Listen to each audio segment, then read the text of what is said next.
හයි කොහොමද ඉතින් කට්ටියට ඔන්න ඔයාලව අද සාදරයෙන් පිළිගන්නවා අපේ YouTube channel එකට.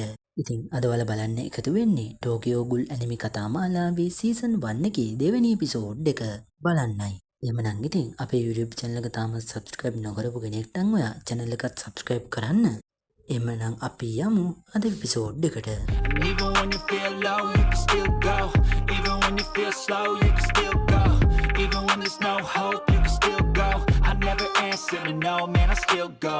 Go, go, go, go, go, go, go, go, go, go, go, go, go, go, go, go. අද එපිසෝඩ් එක පටන් ගන්නේ පළවෙනි එපිසෝඩ් එක අවසන් වුණු තැනින්මයි. කනකට කොච්චර ලොකු බඩගින්නක් තිබුණත් එයා කැමති නැහැ මිනිමස් කාලා එයාගේ මනුෂ්‍යත්වය අත්හැරගන්න.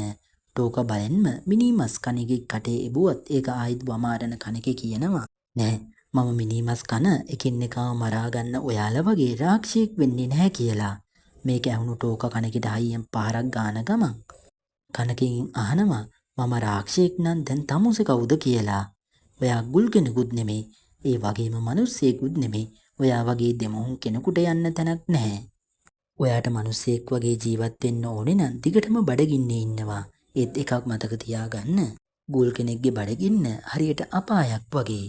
මේත් එක්කම මෙතනට එනවා කලින් කණකි ගිය අර කැෆේ එකේම අයිතිකාරයා. ඉතින් එයාත් ගුල් කෙනෙක්. ටෝකව නවත්තන මේ වයසක කෙනා කණකි වර කැෆේ එකට එක්කගෙන ගිහින් එයාට කෝපි කෝප්පයක් දෙනවා. ඔව්. ඒ කියන්නේ ගුල්ලටත් කෝෆි බොන්න පුළුවන්. ගුල්ලට වගේම මිනිසුන්ටත් පොදුවේ රස විඳින්න පුළුවන් එකම ආහාරය කෝපි විතරයි. කණකිට මස් වගේක් දෙන මේ වයසක කෙනා අපි ඔයාට ඕනම වෙලාවක උදව් කරන්නම් ආයිත් උදව් වුණොත් මෙහෙට එන්න කියලා. කණිකව එයාගේ ගෙදරට පිටත් කරනවා. කණකි ගියාම ටෝකර වයසක මිනිස්සයාගෙන් අහනවා ඇයි ඔයා එයාට උදව් කරේ කියලා. ඉතින් මේකට උත්තර දෙන මේ වයසක මිනිස්සයා ටෝකට කියනවා ඔයා දකින්න ඇති ප්‍රවෘත්ති වලට ගියා ළමයි දෙන්නෙක්ගේ ඇඟට යකඩ පරාල වගේක් පැටිලා අනතුරක් සිද්ධ වුණා කියලා. ඒකෙන් ඒ ළමයි දෙන්නගෙන් ගෑනු ළමයා මැරුණම ඒ ගෑනු ළමයාගේ අවයව බද්ධ කරලා ඉතුරු පිරිමි ළමයාගේ ජීවිතේ බේරගත්තලු. ඉතින් එදා ඒ අනතුරින් මැරිලා තියෙන්නේ රීසේ. රීසගේ අවයව බද්ධ කරලා තමයි ওই පිරිමි ළමයාව බේරගෙන තියෙන්නේ. පේන විදියට එයාගේ ඇඟත් අපේ විදියටම වෙනස් වෙලා. කණකි ආයෙත් ගෙදරට ආවත් එයාගේ බඩගින්න නම් පොඩ්ඩක්වත් අඩු වෙලා නැහැ. කණකිගේ මනසින් මතුවෙන රීසේ කණකිට කියනවා අර වයසක ගුල්ලයාට දුන්න මත් පාසලේ පෙන්නලා ඒක කන්න කියලා. කණකි ආයෙත් 400ට එන්නේ හිදේකින් එන මැසේජ් එකකින්.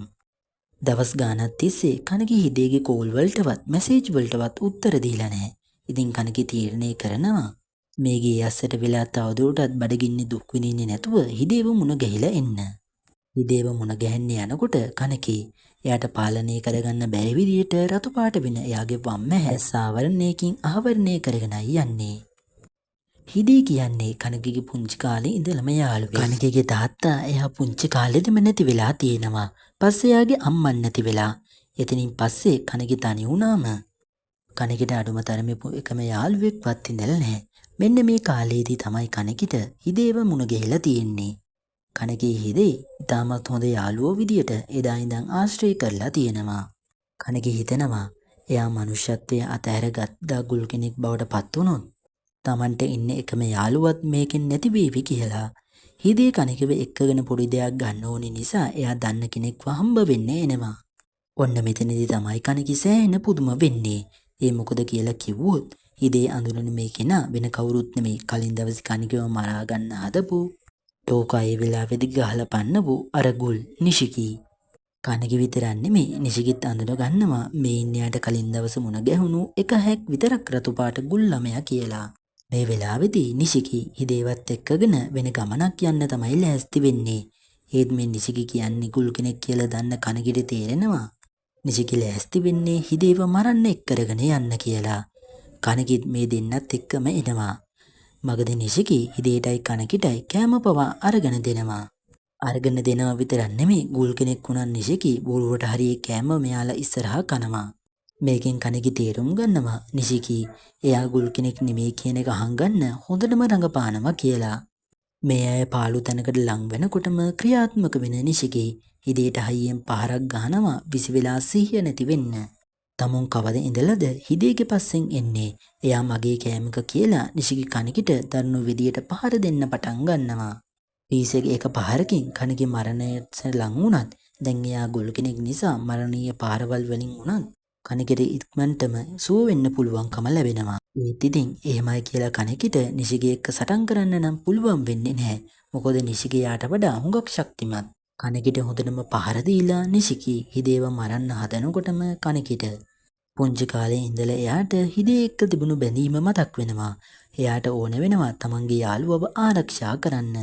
මේත් එක්කම කණිකගේ පිටෙන් කගුණ එකක්ම එනවා. ඉතින් මේ කගුණ කියලා කියන්නේ ගුල්ලට තියෙන බලයක්. එකන් එක ගුල් කෙනාට තමන්ටම ආවේනික වුණු වෙනස් කගුණ එකක් තමයි තියෙන්නේ. එක පාරටම සම්පූර්ණයෙන්ම වගේ වෙනස් වුණු කණිකී පිස්සුවෙන් වගේ පහර දීලා තප්පර කීපයකට කලින් කණිකිටත් වඩා ශක්තිමත් වුණු නිශිකව සම්පූර්ණයෙන්ම අඩපණ කළා දානවා. ඉතින් කණිකී මේ වෙලාවේදී ආවේශ වෙලා වගේ පහර දෙන මේ පහරවල් කොච්චර දරුණුයිද කිව්වොත් නිශිකට එක වෙලාවකදී හිතෙනවා එයා දැන් මැරෙන්නයි යන්නේ කියලා. කණිකී හිදේව නිශිකගෙන් බේරගත්තත් ඊළඟට වෙන්න යන්නේ ඊටත් වඩා දරුණු දෙයක්. කලින් වතාවේ වගේම කණිකගේ මනසින් මතුවෙන රීසේ කණිකිට කියනවා එයාගේ හොඳම යාළුවා වෙන හිදේව කන්න කියලා. කණිකී ඒක කොච්චර ප්‍රතික්ෂේප කරත් රීසේ කණිකී හිදේව මරාගෙන කන තැනට ටිකෙන් ටික පොළඹවනවා. අවසීයෙන් ඉන්න කණිකී හිදේව මරාගෙන කන්න යනකොටම මෙතෙන්ට එන ටෝකා තමුන් දැන් එයාව මරාගෙන කෑවොත් මුළු ජීවිත කාලෙම පසුතැවි තැවි ජීවත් වෙන්න වෙයි කියලා කණිකිට සිහිය නැති වෙන්නම පහරක් හයියෙන් ගහනවා. කණිකී ආයෙත් නැගිටිනකොට එයා ඉන්නේ ටෝක සහ කලින් කණිකිට උදව් කරපු අර වයසක ගුල් ඉන්න කැෆේ එකෙන්. කණිකී නැගිටිනකොටත් එයාගේ කටේ මොනවා හරි තියෙනවා. පේන විදිහට කණිකිට සිහිය නැති වෙලා ඉන්න වෙලාවේදී එයාට කන්න මොනවා හරි දීලා. ගුල්ලට කන්න පුළුවන් එකම දේ ඉතින් මස්නේ පේන විදියට මිනි මස් තමයි කණිකිට දීලා තියෙන්නේ.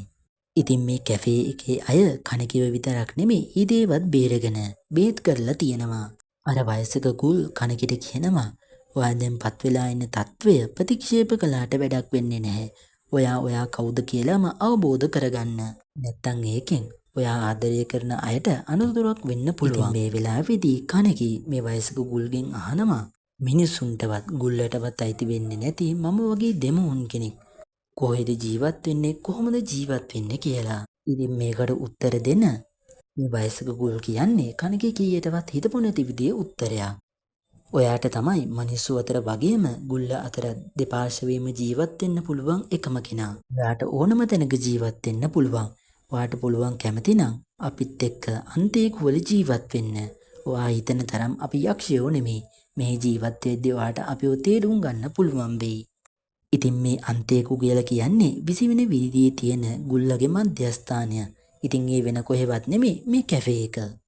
කණිකී වයසක ගොළුයි මේ හිදේ ඉන්න තැනින් යනවා. හිදේට තාම සිහිය නැහැ කියලා තමයි මේ දෙන්න නම් හිතාගෙන ඉන්නේ. ඒත් ඉතින් මේ දෙන්නට වැරදීමක් වෙලා වගේ. මොකද හිදේ සිහිය නැතුව වගේ ඇස් වහගෙන හිටියත් මේ දෙන්න මෙතනින් ගියාට පස්සේ හිදේ ඇස් දෙක අරිනවා. පේන විදියට එයාට කණිකී කියපු හැමදේම ඇහිලාද මන්දා. අද එපිසෝඩ් එකේ අවසානයේට අපිට පෙන්නනවා මැරෙන මිනිස්සු වෙනුවෙන් සාධාරණයක් ඉටු කරන ගුල් කියන ජීවීන්ව විනාශ කරන අරමුණෙන් ක්‍රියාත්මක වෙන රජයේ මනුෂ්‍ය සංවිධානයේ CCG එකේ විසිවෙන වීදියට අනියුක්ත කරලා ඉන්න ඒජන්ට්ලා දෙන්න වෙන මාදෝ සහ ආමුන්ව. මේ අය මේ වෙනකොටත් එයාලගේ විමර්ශනය අරගෙන ඇවිල්ලා තියෙනවා මීට දවස් කිහිපයකට කලින් රීසේ සහ ජේසන් නමින් අඳින්වන අනිත් ගුල් අතර ගැටුමක් ඇති වුණු ඇක්වා බිල්ඩින් එකට. CCG එක මේ ගුල්ලගේ ඇත්තම අනන්‍යතාවය දන්නේ නැති නිසා එයාලා මේ ගුල්ලව හඳුන්වන්න විවිධාකාර අන්වර්ථ නම් දීලා තියෙනවා. බොහෝ වෙලාවට දීලා තියෙන්නේ ඒ ගුල්ලගේ හැසිරීමේ ලක්ෂණය අනුව තමයි නම් දීලා තියෙන්නේ. CCG එකේ අය රීසේ කමිෂිරෝ කියන ඉස්රායන්ගේ ගුල්ව හඳුන්වන්නේ කෑදර කන්න කියලයි. ඒකට හේතුව ඉතින් ඔයාලා දැන්ටමත් දන්නවා ඇතිනේ. ඒ වගේම රීසට පහර දෙන්න ආපු අනිත් කෙනා තමයි ජේසන්. එයාත් ඉතාමත් දරුණු ඉස්රායන් එකේ ගුල් කෙනෙක්. දැන් ඉතින් ඔයාලා හිතනමැති අච්චර බලවත් ඒ වගේම අමුතු විදිහේ හැකියාවන් තියෙන ගුල්ලා එක්ක මේ වගේ වයසක මිනිස්සුන්ට හැප්පෙන්න පුළුවන්ද කියලා. තාම ඔයාලා මේ මාදුගේ හැටි දන්නේ නැහැ. මේ මාදු කියන්නේ ලේසි පාසු කෙනෙක් නෙමෙයි. මෙයා කොච්චර දක්ෂයිද කිව්වොත් තරුණයෙක් වුණ ආමෝන්වත් දැක්කේ නැති එදා රීසේ ජේසන්ගෙන් උදුරගෙන විසිකරපු අර අමුතු උපකරණය මේ වෙලාවේදී මාදුට හම්බ වෙනවා. ඉතින් මෙතනින් අද එපිසෝඩ් එක ඉවර වෙනවා. තමත් අපේ YouTube channel එක subscribe නොකරපු කෙනෙක් නම් ඔයා අපේ channel එකත් subscribe කරන්න. එහෙමනම් ඉතින් අපි ඉක්මනටම ඊළඟ එපිසෝඩ් එකකින් හමු වෙමු. හැමෝටම සුබ දවසක්.